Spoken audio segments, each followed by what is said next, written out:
പൈസ കൂടിയാൽ സമാധാനം കിട്ടുമോ എന്ന് വലിയൊരു ഗുരുവിനോട് ഒരാൾ വന്നിട്ട് ചോദിക്കുന്നുണ്ട്. പൈസ കുറേ ഉണ്ടായാൽ സമാധാനം ഉണ്ടാവുക. ഗുരു അതിന് മറുപടി ഒന്നും പറഞ്ഞില്ല. അവിടെ ഒരു കുട്ടിയെ കണ്ടു. ആ കുട്ടിയെ എങ്ങനെ വിളിച്ചു. ആ കുട്ടിയുടെ കയ്യിലേക്ക് ഒരു ആപ്പിൾ കൊടുത്തു.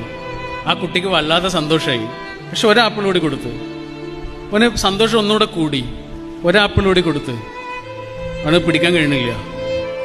പിന്നെ ഒരു ആപ്പിൾ കൂടി കൊടുത്ത് അവനതൊരു ഭാരമായി മാറി. ആദ്യം ഉണ്ടായിരുന്ന സന്തോഷം ഇങ്ങനെ കുറഞ്ഞു വരികയാണ് ചെയ്തത്. ഗുരു ആ ചോദ്യത്തിന് മറുപടി പറയായിരുന്നു. ഇത്രയേ ഉള്ളൂ. നമ്മുടെ കയ്യിലുള്ളത് എന്താണോ അതുകൊണ്ട്, നമ്മുടെ കൂടെയുള്ളത് ആരാണോ അവരോടൊപ്പം, നമ്മൾ ഈ ലോകത്ത് എവിടെയാണുള്ളത് അവിടെ വെച്ച് ഒന്നാമതായി നമ്മൾ സന്തോഷിക്കണം, ഹാപ്പി ആവണം. രണ്ടാമതായി നമ്മുടെ കൂടെ ഉള്ളവരെ ഹാപ്പി ആക്കുകയും വേണം. ഇതാണ് ഒരു ആയുസ് കൊണ്ട് മനുഷ്യന് ചെയ്യേണ്ടത്.